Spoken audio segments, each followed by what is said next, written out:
Hello aspirants and welcome again to Legacy IAS Academy. In this lecture, we will be discussing the impact that can possibly happen subsequent to the trade agreement getting established between India and the US, European Union and the UK.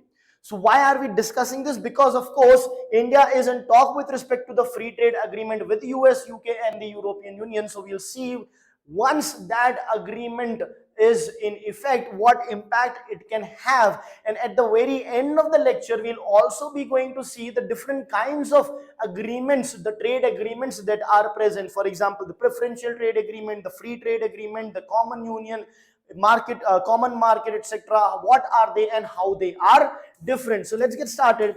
What's the news? See, the news is about the impact. The article in the Indian Express is about the impact that it is going to cause.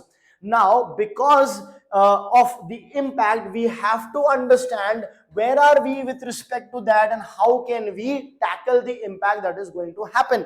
So the impact generally this article talks about will be there in the agricultural sector. Why? Because all these countries are looking for India as a market for their agricultural produce, right? That is why we'll begin with understanding what has been the agriculture's performance with respect to trade. And when we say trade, we say import as well as exports. So some figures are over here. We look at the trade in general and agriculture in particular. So India's agricultural exports that are there, they increase by about 6.4%. Now you don't have to remember the exact figures, but you should know it has increased by a good amount over here from almost basically exports to $52 billion, almost $52 billion from 48.8. Now, having said that, this was in the previous fiscal. Now, this is against the almost flat 0.1% growth of its overall goods exports. That means what? The overall goods exports, when you take into consideration, its growth rate was just 0.1%. So from 437.1 to 437.4. So what is this trying to show? This figure is trying to show that when it comes to the overall export, there is hardly any growth. But if you talk about the exports in agriculture, there is a 6.4% of growth. So if probably we remove this growth, our export would actually be in the negative growth rate. I hope that's clear. Moving ahead. Now, the difference that we talk about with respect to the imports. Now, what is happening to the imports? Let us see. When it comes to the total merchandise imports, it grew by 6.2%. So, total merchandise export did not increase as such, but total merchandise import has grown by 6.2%. That means what? That means we are importing more and not exporting much. If we are exporting whatever it is, agriculture is playing a huge role because there is an increase in the export of agriculture. But the other side of the agriculture is the import. So if you look at the farm imports, it was up by 17.2%. So as of now, we know the entire merchandise trade has not increased. The export of it has not increased, but the import has increased. When it comes to agriculture, the export has increased, but the import has increased by a higher amount. So overall, we are not doing that good when it comes to exports and imports. Why? Because in exports, we are not increasing much, and in imports, we are increasing by a very high amount. I hope this is established so far. Now, having established that, let us see the trend which has led to this. So over here, we'll see a 10-year projection, 10-year trend of the import and export of agricultural produce. And we will observe that there has been a decline in the exports and increase in the imports. Decline, that means not complete decline, but a lot of decline years have been present in the exports and a lot of increase years are present in imports. So let us have a look. Over here, you have imports at $15.5 billion, and here your imports are $38.5 billion. This is approximately This is an approximately increase of 150%. 150% of increase. If you look at the exports, it were $43.3 billion here and close to 52. So there is an increase, but the increase is very slight and of about 20% only. So in the last 10 years, what have we done? We have increased our exports just by 20%, but in the meanwhile our imports have increased by 150%. You can see it's a very horizontal kind of line, but this is a very inclined line steeping up. So now this is another concern even in the agriculture sector. So why did we discuss this? We discussed to set a background with respect to what is our present situation. Now in this situation, what are we doing? We are in negotiation with respect to trade agreement with three big players. That is USA, very big player in agriculture sector. It has corporate agriculture over there, high technological advancement over there. So with USA, European Union country consisting of all the European Union countries over here, and United Kingdom. United Kingdom also important with respect to the cotton, textile, etc. So these are the countries, these are the blocks that we are in negotiation with respect to trade agreement, and all of them are seeking what?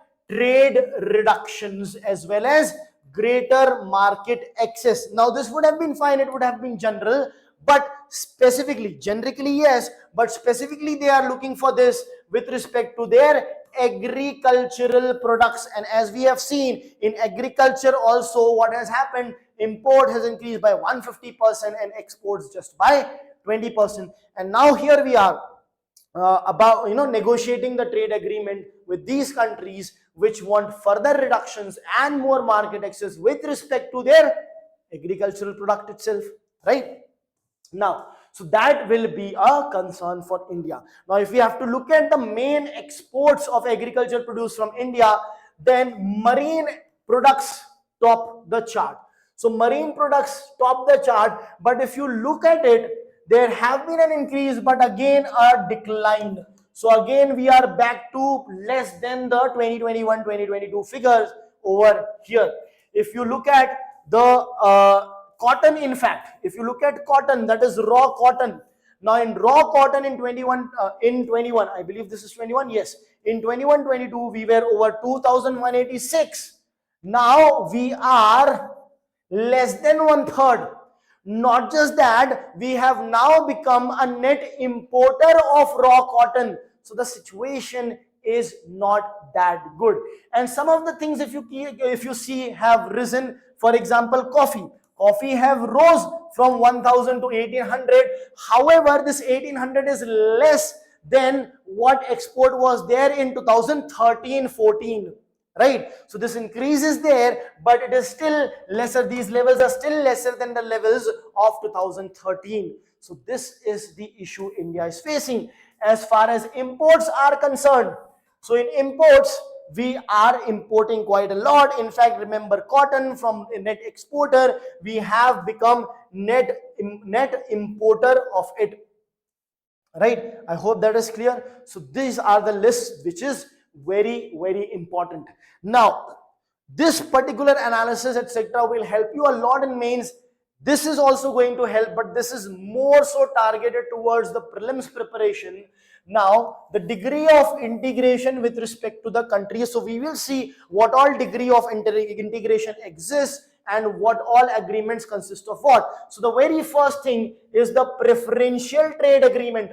Now, what is preferential trade agreement? In preferential trade agreement, what you do is you remove the tariff barriers. Let's say two countries are coming under preferential trade agreement. So these two countries are going to remove the trade barriers.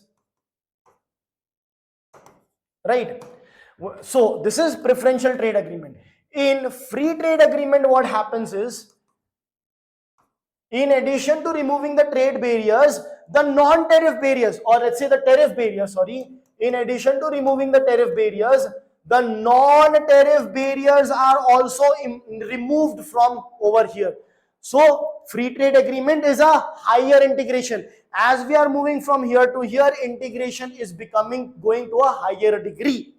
So this is your free trade agreement. Now, what is a custom union then? In custom union, what you have is, you have removed tariff barrier, you have removed non-tariff barrier. In addition to that, between the two countries, these barriers have been removed. But what about the tariffs with respect to these two countries when they trade with other countries? Now here they will have same tariffs for other countries also. Let's say if we are talking about a trade agreement between India and US. So here India and US removed all the tariff barriers. Here India and US removed all the non-tariff barriers. What India and US is doing here is also deciding how much tariff they should impose on other countries. I hope that's clear. So that is what is meant by the custom union.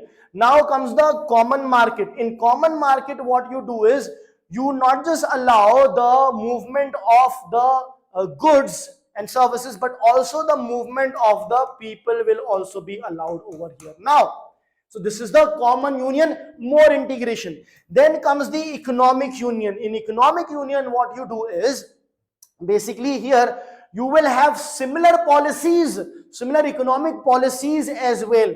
So similar economic policies will be here. And then finally comes the monetary union. In monetary union, what will happen is, of course your policies, economic policies will be similar. In addition to that, you will also have common currency. So example of this is the European Union. So these are the different degrees of integration, absolutely important. I hope that's clear. Thank you so much.